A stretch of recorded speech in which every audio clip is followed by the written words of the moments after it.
오늘 이 부활절 하나님께서 우리에게 주시는 말씀은 요한복음 20장 1절에서 18절 중에서 11절부터 18절까지만 같이 봉독하도록 하겠습니다. 11절을 제가 먼저 읽도록 하겠습니다. 마리아는 무덤 밖에 서서 울고 있더니 울면서 구부려 무덤 안을 들여다보니 흰옷 입은 두 천사가 예수의 뉘었던 곳에 하나는 머리편에 하나는 발편에 앉았더라. 천사들이 이르되 여자여 어찌하여 우느냐 이르되 사람들이 내 주님을 옮겨다가 어디 두었는지 내가 알지 못함이니이다. 이 말을 하고 뒤로 돌이켜 예수께서 서 계신 것을 보았으나 예수신 줄을 알지 못하더라. 예수께서 이르시되 여자여 어찌하여 울며 누구를 찾느냐 하시니 마리아는 그가 동산지기인 줄 알고 이르되 주여 당신이 옮겼거든 어디 두었는지 내게 이르소서 그리하면 내가 가져가리이다.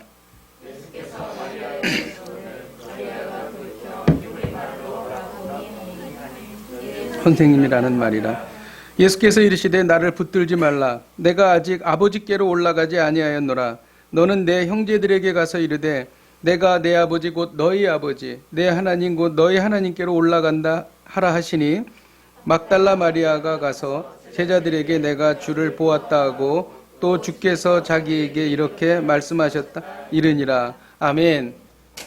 이 시간 같이 나라와 민족을 위해서 같이 기도하겠습니다. 코로나19로 인하여 한국교회가 회개하고 개혁하는 계기가 되게 하여 주옵소서. 코로나19의 집단 감염, 지역 감염을 막아주시고 속히 정상적인 일상이 회복되게 하여 주옵소서. 또 코로나19로 인한 실업, 부도를 막아주시고 실물 경제가 회복되게 하여 주옵소서. 우리가 찬 목소리로 기도하시겠습니다. 하나님 아버지, 코로나19로 하나님 아버지 온 세계가 몸살을 앓고 있습니다. 하나님 아버지, 대한민국이 코로나19를 통하여 회개하게 하여 주옵소서. 한국교회가 회개하게 하여 주옵소서. 하나님 우리의 추악함과 더러움을 회개합니다. 저희를 용서하여 주옵소서. 하나님 아버지 주여 주님의 진노를 멈추어 주옵소서. 하나님 아버지 코로나19로 인한 집단 감염, 지역 감염을 막아 주옵소서. 속히 정상적인 일상 회복되게 하여 주옵소서. 하나님 아버지 코로나19로 인한 실업과 부도를 막아 주시옵소서. 하나님 아버지 실물 경제가 회복되게 하여 주시옵소서. 하나님 아버지 불쌍히 여겨주시고 하나님 아버지 은혜 베풀어 주셔서 하루속히 이 어려움이 사라지게 하여 주옵소서. 하나님 아버지 우리를 불쌍히 여겨 주옵소서. 우리를 건져 주옵소서. 주님 앞에 기도하며 나아갑니다. 하나님 아버지 주님만이 우리를 건지실 수 있으십니다. 하나님 아버지 주님 앞에 나아가 성령님 역사하여 주시옵소서. 아버지 하나님 주여, 하나님 눈에 보이지 않는 바이러스로 인하여 온 세계가 두려움에 떨고 있습니다. 인간이 얼마나 나약하고 보잘것없는지요. 하나님 아버지 주님을 바라봅니다. 우리의 죄악과 우리의 더러움을 용서하여 주시고 특별히 한국교회의 죄악을 용서하여 주옵소서. 하나님 아버지 이 시간을 통하여 주를 바라보게 하여 주옵소서. 하나님 아버지 하루속히 이 어려움이 사라지고 주를 바라보며 마음껏 찬양하며 예배드릴 수 있도록 인도하여 주옵소서. 일상이 회복되게 하여 주옵소서. 저희를 불쌍히 여겨 주시옵소서. 예수님의 이름으로 기도하였습니다. 아멘. 구약 성경에서 가장 큰 사건은 천지창조입니다. 천지창조를 믿지 못하면 성경에 있는 내용을 하나도 믿을 수 없습니다. 그리고 신약 성경에서 가장 큰 사건은 부활입니다. 부활을 믿지 못하면 복음을 전혀 믿을 수가 없게 되는 것이죠. 예수님은 안식일 전날 십자가에 달려 죽으셨습니다. 막달라 마리아와 여인들은 정말 초조하게 두려움에 떨며 하루를 지났습니다. 그리고 안식 후 첫날 이른 새벽에 막달라 마리아가 예수님의 무덤에 온 겁니다. 무덤에 왔습니다. 그런데 그 무덤에 예수님이 없었어요. 빈 무덤이었습니다. 너무 놀라서 베드로와 요한에게 가서 그 이야기를 전했습니다. 그들은 황급히 뛰어와서 무덤을 보았습니다. 역시 예수님은 보이지 않았습니다. 그리고 그들은 돌아갔고 막달라 마리아는 무덤에서 무덤 앞에서 울고 있었습니다. 그때 천사들이 말했죠. 여자야 어찌하여 우느냐. 우리 주님을 누가 가져갔는지 내가 알지 못하나이다. 이렇게 말했습니다. 뒤로 돌아서는 순간 예수님이 서 계셨습니다. 예수님께서 여자여 어찌하여 울며 누구를 찾느냐 이렇게 물어보셨습니다. 그때 마리아는 예수님이신 줄을 몰랐어요. 동산지기인 줄 알았죠. 당신께서 우리 주님을 가져갔다면 나에게 말씀해 주십시오. 내가 주님을 다시 가져가겠습니다. 이렇게 말한 것입니다. 그때 예수님께서 마리아야 라고 이름을 불렀을 때에 막달라 마리아는 예수님이신 줄 알았죠. 너무 놀랐습니다. 너무 기뻤습니다. 그리고 뛰어가서 제자들에게 말했고 내가 주님을 보았다. 예수님의 부활한 그 사건을 전했던 것입니다. 여러분, 오늘 이 말씀을 통해서 참 이상한 것은 예수님의 제자들이 부활을 믿지 않았다는 겁니다. 예수님이 제자들에게 정말 여러 번 말씀하셨어요. 내가 죽고 사흘 만에 부활할 것이다. 얼마나 이 말씀을 많이 하셨는지 예수님의 대적자들이, 유대인 지도자들이 예수님의 무덤을 지키라고 경비병에게 명령을 할 정도였어요. 그러니까 그만큼 예수님이 그렇게 말씀하신 거예요. 그런데 못 믿었습니다. 예수님이 살아난다는 것은 생각조차 못했습니다. 그리고 마리아가 빈 무덤을 봤을 때에 주님께서 그동안 말씀하셨던 부활이 정말 일어난 것인가? 이렇게 전혀 생각하지 않았어요. 누가 예수님의 시신을 가져갔다 이렇게 생각을 한 것이죠. 여러분, 왜 예수님의 제자들이 그리고 막달라 마리아가 부활을 믿지 못했을까요? 그 이유는 인간의 죄악 때문에 그렇습니다. 인간은 죄악으로 인해서 영안이 어두워져서 진리를 볼 수가 없는 겁니다. 그래서 부활을 믿을 수가 없었어요. 빈 무덤을 눈앞에서 보면서도 부활을 못 믿었습니다. 이것은 무엇을 말합니까? 우리 스스로가 믿음을 가질 수 없다는 겁니다. 주님께서 찾아오셔서 내가 부활했다라고 하는 몸을 보이시기 전에는 마리아는 깨달을 수가 없는 것입니다. 당시 사람들은 부활을 믿지 않았습니다. 당시 헬라 사람들은 영은 선한 것이고 육은 악한 것이다. 육은 악한 것이다. 그렇게 생각했어요. 그렇기 때문에 예수님이 부활한다고 하는 것을 도저히 받아들일 수가 없어요.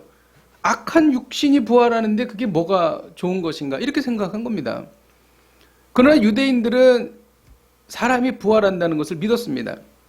마지막 때에 사람은 부활한다.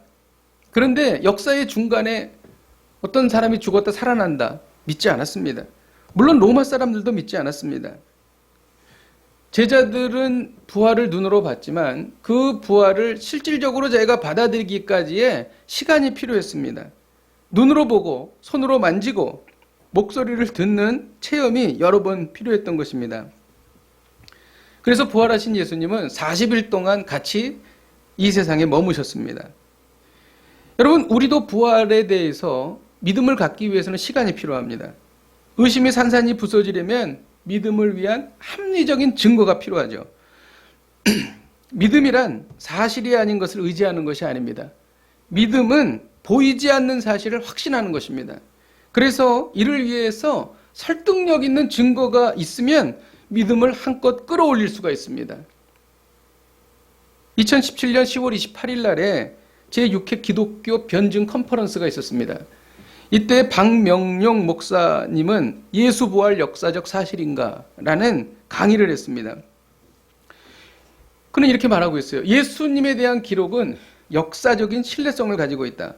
고대의 경전들은 모두 구전 전승 기간을 가지고 있다는 거죠. 그래서 각 세계에 있는 종교 창시자들은 자기가 그것에 대해서 행하고 그가 이룬 것에 대해서 오랜 시간이 지나서 그것이 기록으로 기록되었다라고 하는 것입니다.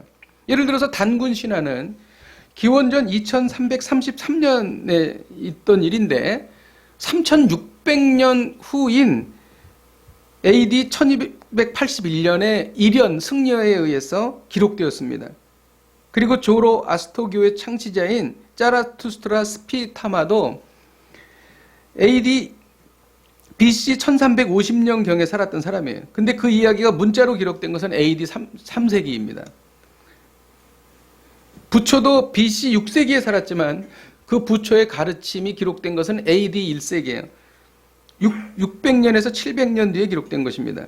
그런데 이것에 비해서 예수님의 생애와 가르침은 예수님의 죽음과 부활 이후에 30년에서 60년 이후에 기록됐어요. 그리고 특히 바울의 서신은요, 예수님이 이 역사의 공생의 시절을 겪으신 후에 18년에서 35년 사이에 기록이 됐습니다.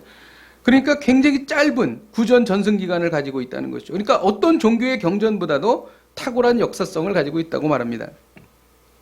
그리고 예수님에 대한 이야기는 성경 이외에 여러 가지 다른 자료에 기록이 되어 있습니다. 사람들이 그러죠. 성경에 기록된 것을 어떻게 믿는가? 이 놀라운 이야기들이 성경 외에 많은 곳에 기록이 되어 있습니다. 유대인 역사가 요세푸스는 예수님을 믿는 사람이 아니었어요. 그런데 그가 이 예수님에 대한 이야기를 기록하고 있고, 로마의 역사가도 타키투스라는 사람이 있는데 이 사람도 예수님의 이야기를 기록하고 있습니다.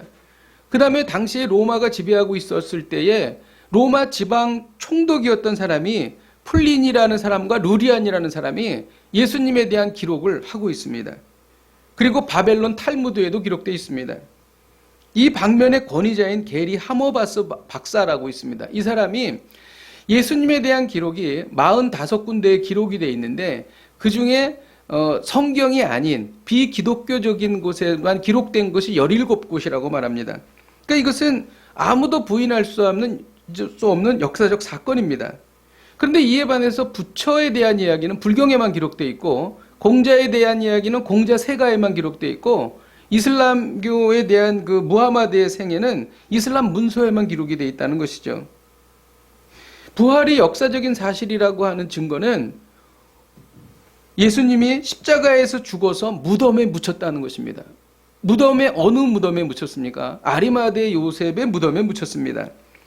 아리마대 요셉은 예수님을 죽이기로 결의한 산헤드린 공회 의원 중 한 사람이었어요. 이것이 전해지면 아리마대 요셉에게 불리하죠. 그리고 또 예수님의 제자들에게도 불리합니다. 그럼에도 불구하고 이것을 공관복음에 기록되고 역사서에 기록되고 있는 것은 이것이 역사적 사실이라는 것을 증거하고 있는 것입니다. 그리고 또 부활이 역사적인 사실이라고 하는 것은 빈무덤이었다는 것이죠. 각각 다른 전승을 가진 공관복음, 사복음서에서 모두 빈무덤임을 증거합니다. 바울 이전 초기의 기독교인들도 신경에서 빈무덤임을 증언합니다. 심지어 예수님을 대적하던 1세기의 유대인들, 권력자들도 예수님의 무덤의 위치를 분명히 말하고 있고 이것이 빈무덤이었다라고 하는 것을 시인하고 있습니다. 복음서는 빈무덤의 증인으로 여인을 내세우고 있습니다. 이 점에 우리는 좀 생각을 해봐야 됩니다. 당시의 여자는 죄송한 말씀입니다만은 법적인 효력이 없어요. 여인이 증언하는 것은 믿지 않았습니다. 그것은 법에서 채택할 수가 없어요. 그럼에도 불구하고 그 증인이 여인들이었다. 이렇게 성경은 말하고 있습니다. 이것은 무엇을 말합니까? 이것이 역사적 사실이었다는 것을 말하고 있는 것이죠. 부활이 역사적 사실이라고 하는 것은 개인과 그룹이 여러 번 부활하신 예수님을 직접 만나보았다는 거죠. 그러니까 부활하신 예수님을 본 사람이 너무 많다는 거예요. 막달라 마리아가 봤죠. 엠마오 도상의 두 제자가 봤어요. 도마가 없을 때에 10 제자들이 봤습니다. 그리고 나중에 도마와 또 함께 11 제자가 봤어요. 그리고 그 외에 다른 제자들, 그러니까 12제자 외에 다른 제자들이 있거든요. 이 사람들이 무려 수백 명 봤다는 것이죠. 그래서 이를 다 계산해 보면 부활하신 예수님을 만난 사람이 무려 500명이 넘는다는 것입니다. 부활이 역사적인 사실이라는 것은 제자들의 삶이 완전히 변했다는 거예요. 3번씩 부인하던 베드로가 완전히 변했습니다. 부활하신 예수님을 만난 제자들은 다 변했습니다. 그래서 예수님의 제자들은 요한만 제외하고는 다 순교했습니다. 그 두려움에 떨던 제자들이 어떻게 이렇게 변할 수 있었을까요? 부활이 아니었다면 이것을 설명할 수가 없는 것입니다. 만일 예수님의 부활이 거짓이었다면 그 거짓말에 목숨을 걸 수 있는 사람들이 어디 있겠어요? 그런데 인류 역사상 순교자들이 어마어마하게 많은 것입니다. 이것이 바로 예수님의 부활의 증거라는 것이죠. 그리고 예수님과 어려서부터 같이 자랐던 예수님의 동생, 친형제 야고보가 예수님의 제자가 된 거예요. 그리고 그가 스스로 예수님은 그리스도라고 고백을 한 것입니다. 그가 부활을 보았기 때문입니다. 부활이 아니라면 이것을 설명할 수가 없는 것이죠. 이 외에도 수많은 증거들이 있습니다. 이것을 다 일일이 제가 말씀드릴 수 없습니다. 그런데 이 부활이 역사적인 사실임에도 불구하고 사람들이 예수님을 따라오지 않습니다. 그 이유가 뭘까요? 믿음은 스스로 얻는 것이 아니라 오직 은혜로 주어지기 때문인 것입니다. 막달라 마리아는 미친 듯이 예수님을 찾으러 다녔습니다. 그러니까 막달라 마리아는 부활하신 전능하신 하나님 예수님이 아닌 그 예수님의 실체보다도 훨씬 더 열등한, 이미 죽어서 썩어가고 있는 예수님을 찾으러 돌아다닌 것입니다. 너무나 안타깝지 않습니까? 이것은 무엇을 말하고 있어요? 믿음을 우리 스스로가 가질 수 없다는 거예요. 막달라 마리아가 누굽니까? 예수님을 그토록 사랑했던 사람이에요. 그런 막달라 마리아도 부활의 믿음을 가질 수가 없었습니다. 그리고 예수님 앞에, 예수님이 막달라 마리아 앞에 나타나서 마리아야 이렇게 부르실 때 그때 그녀의 눈이 뜨여서 부활을 보게 된 것입니다. 이것은 무엇을 말합니까? 주님이 우리에게 부활의 믿음을 주셔야 우리가 부활을 믿을 수 있게 된다는 것이죠. 즉 믿음은 의지가 아니라 믿음은 하나님의 선물이라는 것입니다. 신앙은 예수님과 개인적인 만남입니다. 오랫동안 교회를 다녀도 믿음이 생기지 않는 분들이 있어요. 그런데 신앙생활을 하지 얼마 되지도 않았는데 뜨겁게 믿는 사람이 있습니다. 그 이유가 뭘까요? 개인적인 만남이 있느냐, 예수님과의 개인적 만남이 없느냐, 그것입니다.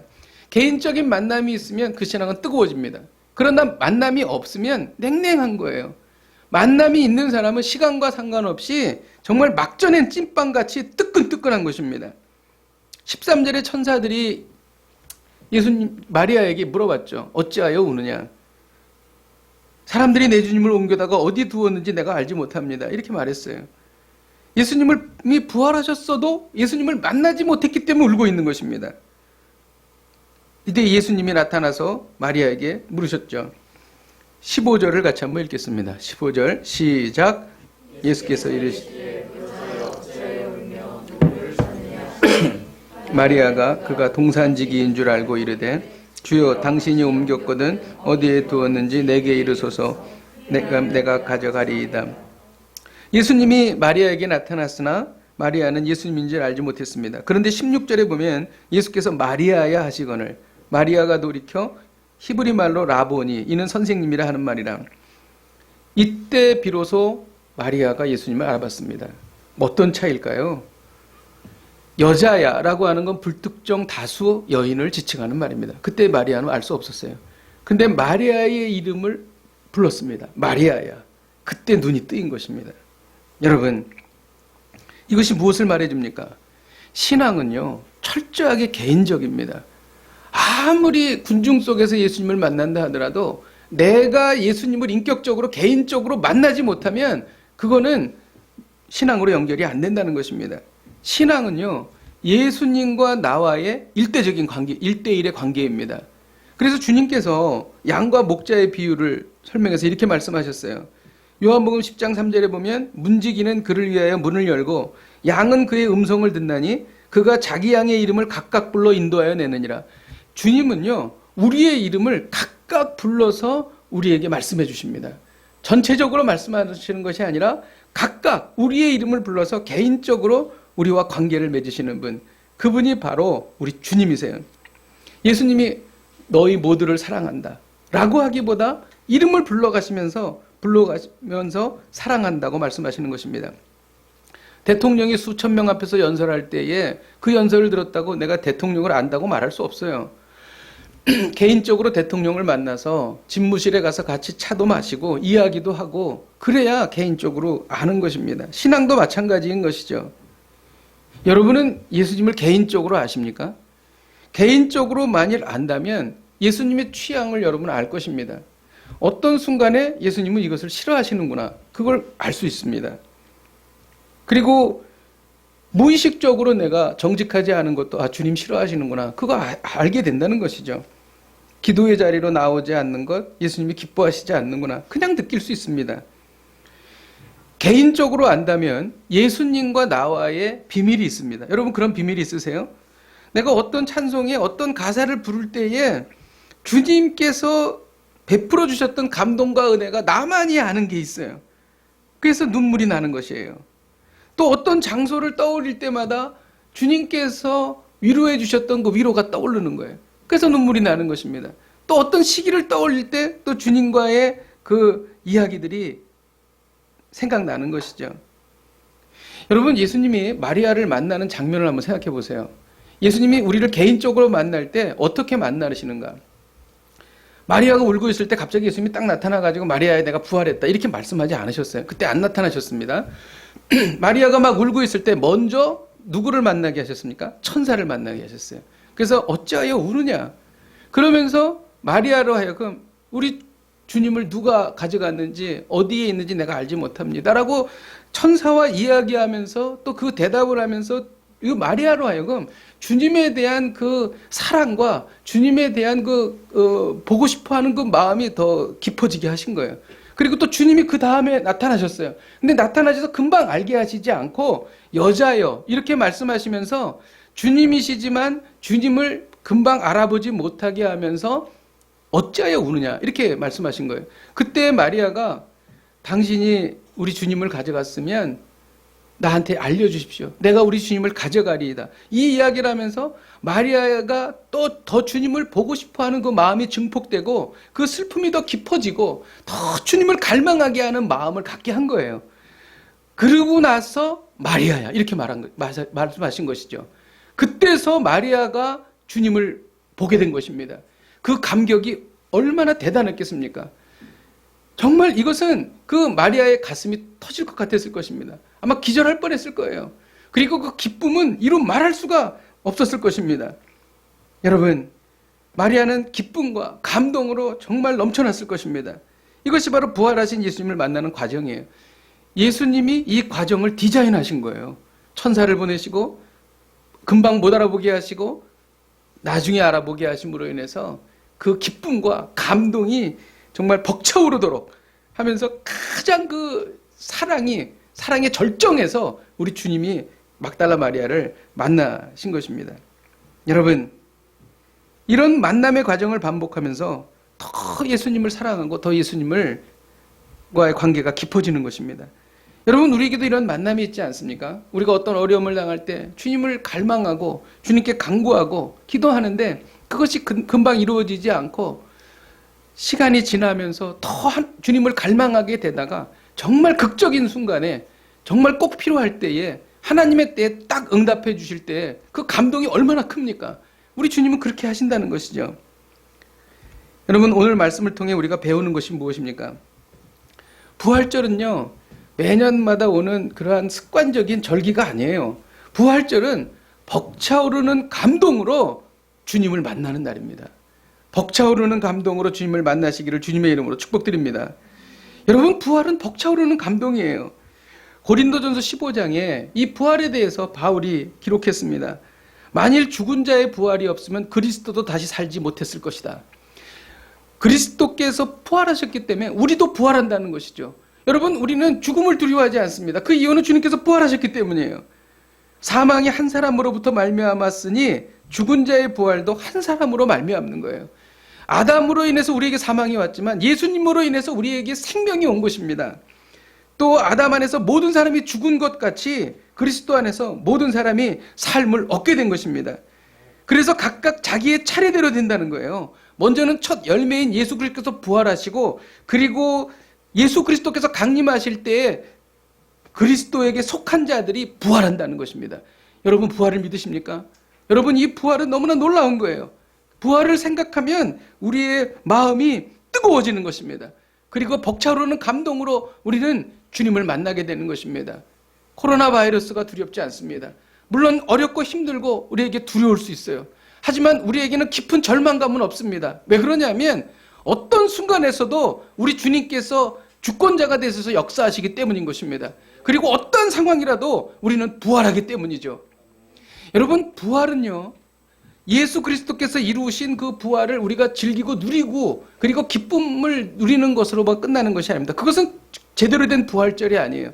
부활에는 반드시 고난이 있습니다. 예수 그리스도의 십자가에 고난이 있었기에 우리에게 부활이 있는 것입니다. 마찬가지로 우리에게 고난이 있어야 우리에게도 부활의 기쁨이 있는 것입니다. 그래서 진정한 부활은 무엇인가?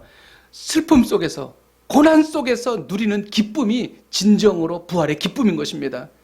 특별히 이번 부활절이 코로나 바이러스로 많이 어려운 시간에 우리가 부활절을 맞이해서 더 의미가 있다고 생각합니다. 왜냐하면 더 큰 어려움과 더 슬픔 속에서 이 부활의 기쁨은 빛나는 것입니다. 더 우리에게 이 부활의 기쁨이 가득 차게 된다는 것입니다. 벅차오르는 감동으로 주님을 만난 사람은 달라요. 어떻게 다르냐면 변합니다. 옛날에 그 사람이 아니에요. 베드로가 변했습니다. 부활하신 주님 만나고 완전히 변했습니다. 사도 바울이 완전히 변했습니다. 부활하신 주님을 만나면 완전히 변하는 것입니다. 애슈빈 자비드라고 하는 사람이 있어요. 이 사람은 밴쿠버에 있는 한 크리스천 단체의 목회자입니다. 그는 이란 사람이에요. 그는 이란의 독실한 무슬림 가정에서 태어났습니다. 그의 할아버지는 무슬림 지도자였어요. 그의 아버지는 이란 혁명에 관여했던 사람입니다. 그는 가장 독실한 무슬림이었고 자라면서 더욱 헌신적으로 변했습니다. 그가 10대 초반에 헤즈볼라에 가입했습니다. 3년 동안 군복무를 했는데 2년 동안 파키스탄에서 근무했어요. 그리고 말레이시아에 갔는데 말레이시아에서 위조 여건으로 인해서 감옥에 수감되게 되었습니다. 근데 그는 감옥에서 이상한 경험을 하게 됩니다. 코란의 구절을 묵상하고 있었는데 갑자기 큰 두려움이 몰려오기 시작하는 거예요. 어떤 영의 임재를 느끼면서 자신의 삶이 매우 위험에 빠져 있다는 것을 깨닫게 되었습니다. 이는 그가 사탄의 영인 줄 알고 알라의 이름으로 꾸짖었습니다. 그 순간 그는 분명한 음성을 들었습니다. 그 음성은 이렇게 말하는 거예요. 예수의 이름을 부르라. 그 순간 의도하지도 않았던 말이 튀어나왔습니다. 예수님, 만일 당신이 진리시라면 제게 당신을 보여주세요. 근데 그 말이 끝나기도 무섭게 그 영은 떠나가 버렸습니다. 그때부터 그는 혼란에 빠지기 시작했어요. 예수님은 이슬람교에서 선지자로 여기지만 예수님에게 기도하거나 또 예수님에게 무엇을 요구하거나 그러진 않거든요. 그래서 그는 매우 혼란스러웠습니다. 왜 자기의 입에서 예수님의 이름이 나왔는지 알 수가 없었습니다. 그는 감옥 안에서도 계속 금식하며 기도했습니다. 근데 알라에게 구했지만 알라가 응답이 없었어요.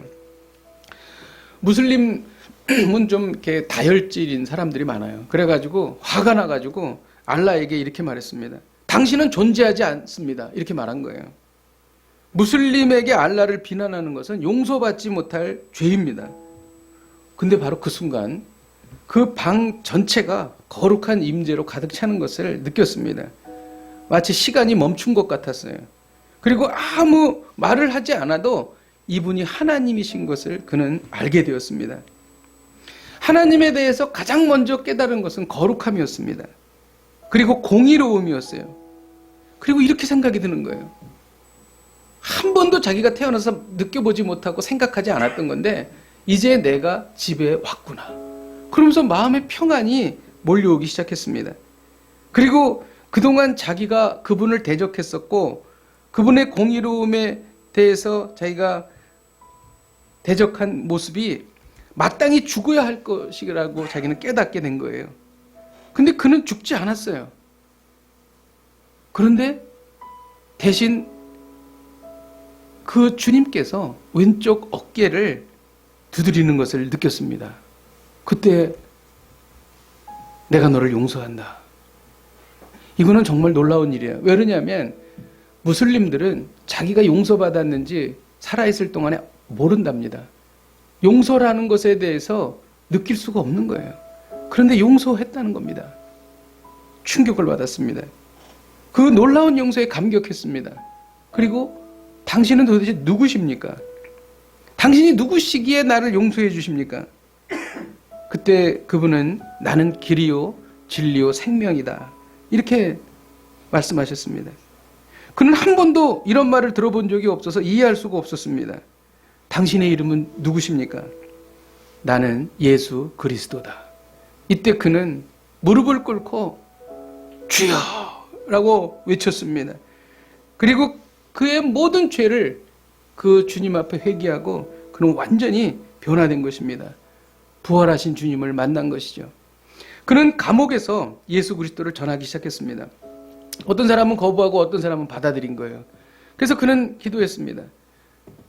주님, 저에게 성경을 주십시오. 근데 성경이 왔어요. 성경이 왔는데 영어 성경이 왔습니다. 아무것도 읽을 수가 없었습니다. 그래서 이렇게 기도했습니다. 이것은 제가 읽을 수 없는 언어로 된 성경입니다. 잘못 도착한 성경입니다. 근데 예수님은 그때 그래도 읽으라고 말씀하셨어요. 근데 참으로 놀랍게도 그 순간 영어 성경이 살아서 다가와 읽어지기 시작하는 것입니다. 그리고 지금 자비드는 영어로 설교하고 있습니다. 그가 방글라데시에 있는 모스크에 가서 복음을 전한 적이 있습니다. 무슬림들이 끌어내서 그를 죽이려고 했어요. 생각해 보세요. 모스크에서 복음을 전하니까. 근데 그날, 그 전날 만난 여인이 나타나서 변호해 주는 거예요. 왜냐하면 그 전날 그 여인의 아들이 죽을 병에 걸렸었는데 자비드가 기도했을 때에 살아났거든요. 그래서 사람들은 갑자기 모스크에 있는 병자들을 자비드 앞으로 데리고 나왔습니다. 자비드는 이렇게 말했어요. 이 사람들은 나아야 할 것이다. 만일 낫지 않으면 살지 않고 죽을 것이다. 이렇게 말한 겁니다. 근데 하나님께서 그 기도에 응답하셨어요. 사람들이 막 치유받기 시작했습니다. 그래서 자비드는 그 모스크에서 6일 동안이나 더 머물게 되었습니다. 그는 그들의 집을 방문하면서 설교하면서 복음을 전했습니다. 애슈빈 자비드는 감옥에서 부활하신 예수님을 만나고 완전히 변했던 것입니다. 저는 이 복된 부활절에 벅차오르는 감동으로 우리 주님을 만나기를 바랍니다. 그리고 우리가 변화되기를 바랍니다. 말씀을 준비하면서 눈길이 가는 구절이 있습니다. 11절입니다. 11절에 보면 마리아는 무덤 밖에서 울고 있었다는 것입니다. 그녀는 무덤이 비어 있다는 사실에 베드로와 요한에게 알리고 나서 곧바로 무덤으로 돌아온 것입니다. 베드로와 요한은 무덤에 왔었지만 빈 무덤을 보고 달리 할 일이 없어서 돌아가 버렸어요. 그런데 마리아는 그 자리에 있었습니다. 근데 마리아는 그 자리에 혼자 있었어요.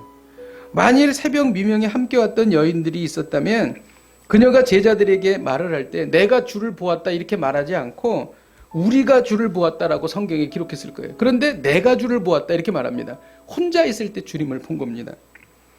그녀는 주의 시신이 없어진 것을 보고 달리 손을 쓸 수 없는 안타까운 상황이었어요. 사랑하는 분을 더 이상 볼 수 없다는 슬픔이 뒤범벅이 되었습니다. 사랑은 말로 그 무게를 잴 수 없는 거예요. 마음의 무게가 실린 사랑이 진실한 것입니다. 그것은 행동으로 나타나죠. 그 행동이 무엇입니까? 갈 수가 없는 거예요. 그 자리를 떠날 수가 없는 것입니다. 다른 사람이 왔다가도 마리아는 그곳을 떠날 수가 없어요. 혹시 누가 와서 주님의 시신을 알려주지는 않을까? 주님이 계시던 그곳에 주님의 흔적이라도 발견할 수 있지 않을까? 여러분 그 마음을 아시겠어요? 본문에 마리아가 4번 말해요. 마리아의 대사가 4번 나옵니다. 그 4번의 대사가 다 뭔지 아세요? 예수님의 행방을 묻는 거예요. 그러니까 이 마리아는 온통 예수님에 대한 생각으로 가득 차 있는 것입니다. 온통 예수님에 대한 마음으로 가득 차 있는 것입니다. 마리아는 예수님밖에 없었어요. 어떻게 할 수 있는지 아세요? 무덤에서 2 천사를 만났어요. 그런데 마리아는 그 천사에 대해서 관심을 갖지 않았습니다. 천사를 만난다는 것은 대단히 놀라운 사건입니다. 다른 성경에 보면 이 천사들이 아주 밝은 빛의 흰 옷을 입고 있었다. 눈이 부실 정도로 밝은 빛의 흰 옷을 입고 있었어요.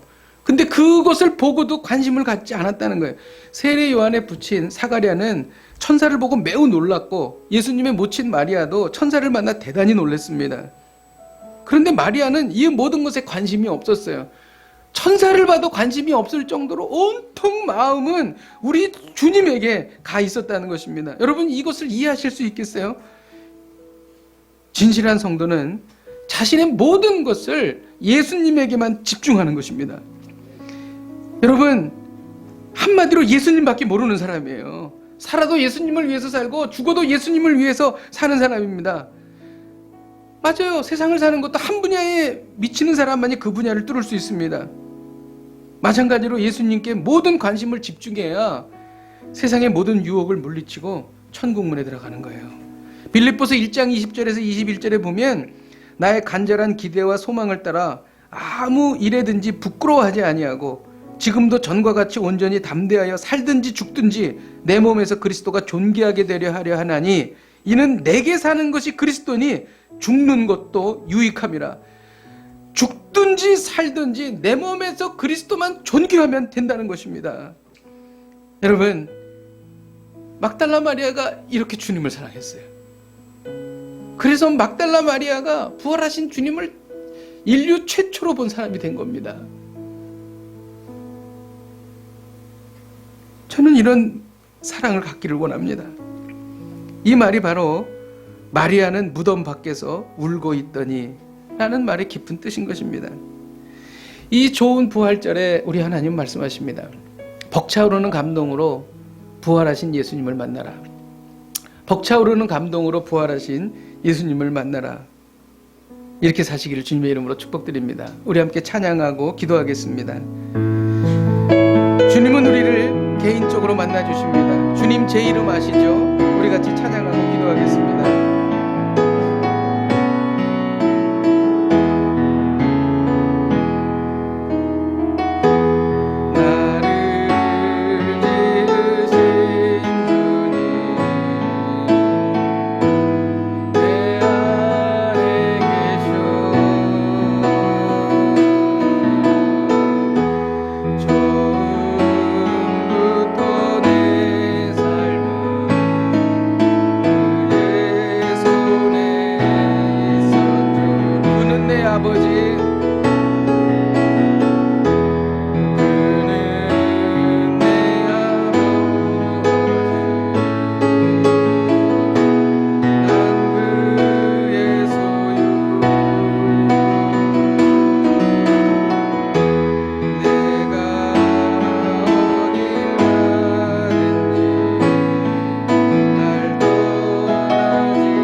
마리아야 라고 부르신 것처럼 우리 각자의 이름을 불러주시기를 원합니다. 주님과 개인적으로 만나기를 원합니다. 주님과 인격적으로 만나기를 원합니다.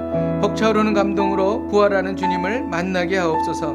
이를 통하여 믿음이 깊어지고 주님과의 관계가 깊어지게 하여 주옵소서. 우리 함께 통성으로 기도하시겠습니다. 하나님 아버지, 주님께서 마리아야 라고 부르실 때에 마리아가 부활하신 주님을 알아보았습니다. 하나님, 우리의 이름을 불러주옵소서. 각자의 이름을 불러주옵소서. 주님과 개인적으로 만나고 주님과 인격적으로 만나기를 원합니다.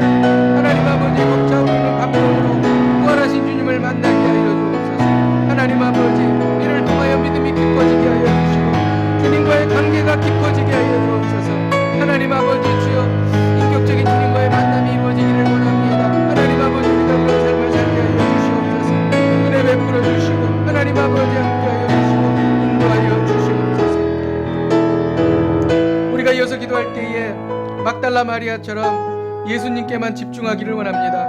한마디로 예수님밖에 모르는 사람이 되기를 원합니다. 예수님을 위해 살고 죽어도 예수님 위해 죽는 사람이 되게 하여 주옵소서. 예수님께 모든 관심을 집중해서 세상의 온갖 유혹을 물리치고 천국문에 들어가게 하여 주옵소서. 우리 함께 통성으로 기도하시겠습니다. 하나님 아버지, 막달라 마리아가 얼마나 행복했을까요? 그의 마음속에 예수 그리스도의 생각으로 충만하고 가득 차 있었고 예수님만 알았던 막달라 마리아, 그가 부활하신 주님을 만났을 때 그의 기쁨은 얼마나 엄청났을까요? 하나님 아버지, 주여